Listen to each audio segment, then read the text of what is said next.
Ford Sport Tintops race. It's a very quick flash from red to out, and away they go, and that caught pole position around Nigel Ainge, napping just a little bit, I fancy. And once again, Manoj Patel has gone through into the lead, and you know what, I reckon Adam Brown might have even, or was it Russell Hurd? It might have even been Russell Hurd sneaking up to second place. I'll let you sort that one out, Chris. But Nigel Ainge certainly got napping with the lights went out. Oh, Russell Hurd is actually challenging for the lead on the outside line of Maggers. Manoj Patel was a little bit cautious coming into the braking zone. Now on the outside line is indeed Adam Brown. So where on earth is the 86 gone? He's down behind Alfie Jones.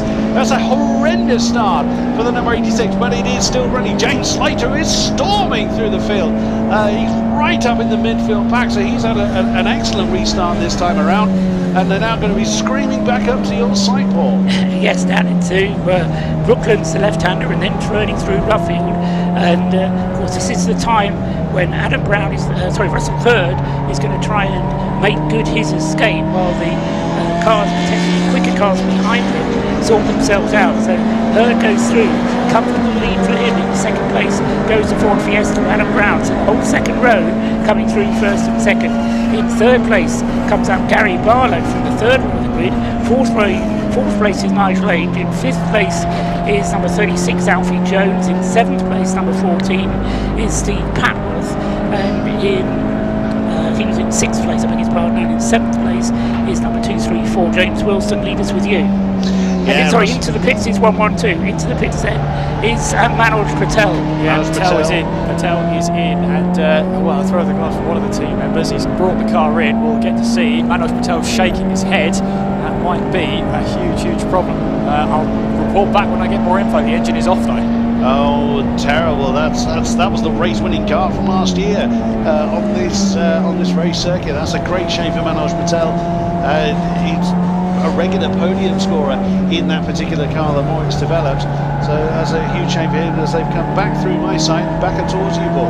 Yes, and the leader opening up his lead very comfortably indeed at the moment. Russell Hurd then has opened the gap to 2.8 seconds between himself and Adam Brown in second place. In third place is Gary Barlow. Fourth place is Nigel Ainge. Fifth place is Alfie Jones. In sixth place, Stephen Patworth. In seventh place is James Wilson, 234. And in eighth place, car number 113, is the car of Stephen Reynolds. Yes, 112, Manoj Patel. They're tightening up the front wheels. Manoj Patel's fired up the engine again. He's been given the get-go, and away he goes. So just tightening up the front wheels, but Manoj Patel then already a lap behind the rest of the field. Chris. A great shame, yeah. Russell Hurd is continuing to build on the lead as we've got lots of fighting going on throughout the field, just coming past my position here at Aintree. As everybody's staying fairly well behaved at the moment. Yeah, Russell Hurd is doing a storming job. It's been a while since he's been on the top step of the podium, but he certainly starts seeming to go on. Adam Brown is doing his best to fend off the advances of Gary Barlow. Yes, 2.8 seconds it was at the end of 2 laps, 4.2 seconds at the end of 3 laps. So Russell Hurd, yes, certainly stretching his legs and making hay while the sun shines. Positions behind him stay the same, with Gary Barlow behind. It's Adam Brown behind him in second place. Nigel Ainge in fourth place. In fifth place is Alfie Jones. In sixth place, Steve Patworth. So no change behind there, but Russell Hurd already probably gone and past you, Chris. There they have indeed. They're back up towards you. Great fight going off a 10th position with the number 98 Bellamy car that's fending off the advantage of the Alexander Williamses in the Saxo. Right behind them is Miles Mosley. So a wonderful three-way fight there for the Peugeot and the Citroen. Oh, we've got trouble. We've got a car pulling off here. It's the number 19 car that's pulling off. That's the Channing and Dye car that had difficulty in qualifying, and there goes Manoj Patel absolutely gunning it to make up for lost time. The number 90 car is pulling off, and it's under its own power, at least it is getting off the track. So a retirement for Lee Channing and Dwayne Dye. Yeah, that was a car that had the bonnet pop open, wasn't it, at the qualifying session, so I don't see why that would be a reason to retire, although maybe that he's just afraid of it popping up again and obscuring his vision. Well, the bonnet appears to be in the correct shape, so it would seem to be some kind of mechanical issue with number 19. It was a further mechanical issue. They had a problem with the brakes in qualifying as well. They changed over the front brakes in hopes that they would fix the problem, but as you say, Chris, if they're trying to crawl around and back to the pits, then that might be the end of the day for them. Yeah, so the car, as Chris said, behind the wall now to the race. The lead 5 seconds, probably already past you, Chris, for the 5th time. Yes, indeed. It's difficult for me to know where to look. There's cars all over the place, which is again a wonderful problem to have, and again it's very indicative of the eclectic mix that we enjoy at the Classic Sports Car Club. Just coming past me now, Manoj Patel getting past the 177. That's Catherine Henderson.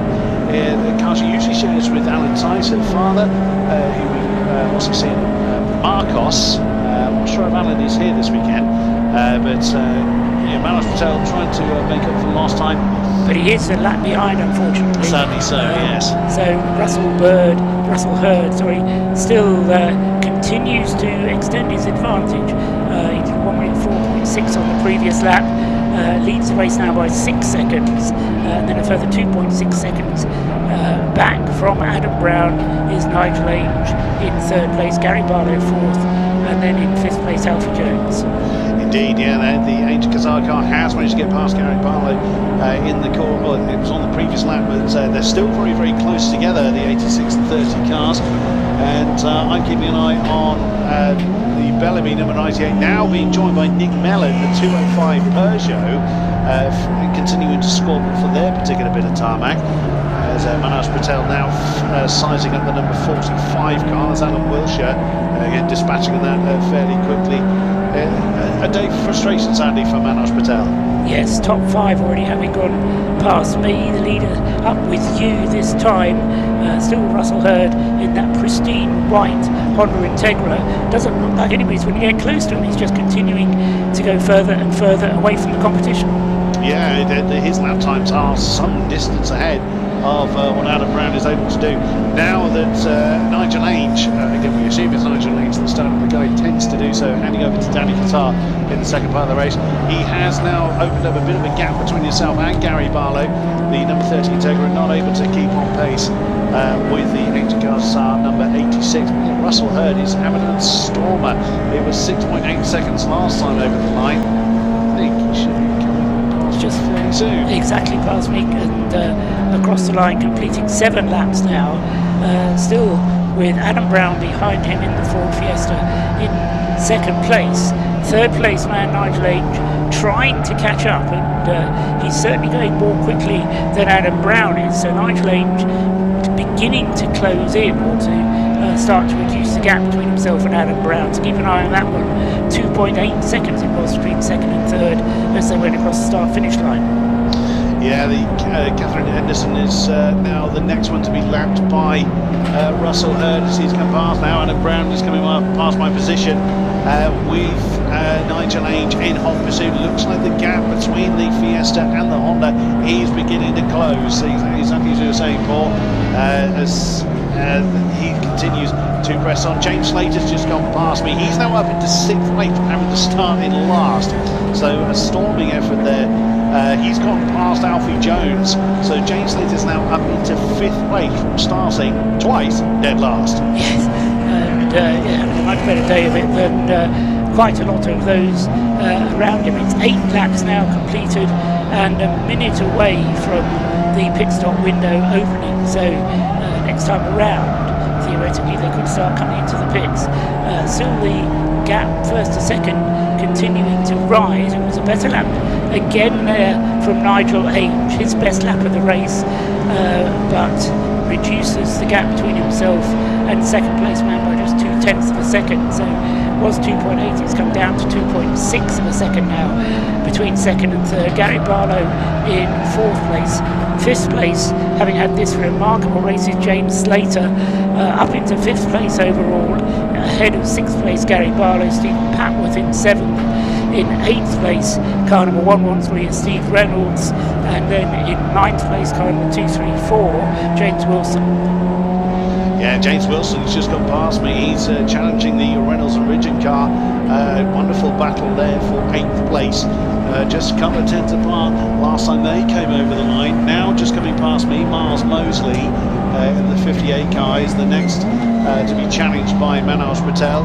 Still with the number 5 car, the number 5 car, the Ford car. Yeah, I knew I'd end up saying that sentence at some point. Well, Andrew Rollison, who's very much on his own. He's somewhat outgunned in the 1300 60cc Ford KA, but it's great to see that, like we said earlier, the diversity of the grid is one of the huge selling points here at CSCC. And the pit window is now open, so who's going to be one of the first to blink? We think Nigel Ainge might be early. Coming into the pits now is one of the, I'd say, back markers, but kind of 58 Miles Mosley comes into the pits out of 10th place. Not many others coming in just yet. In comes the race leader, car number 6. So far from leaving stock till the end, Russell Hurd decides to come in right at the beginning of the session. He's got nobody to hand over to.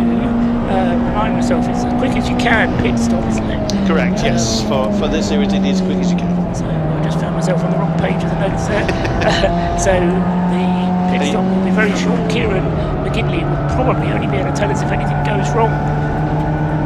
And also no success penalty for Russell to have to serve. So it is just the pit stop procedure. So out of the car, close the door, open the door, get in the car, get yourself belted in.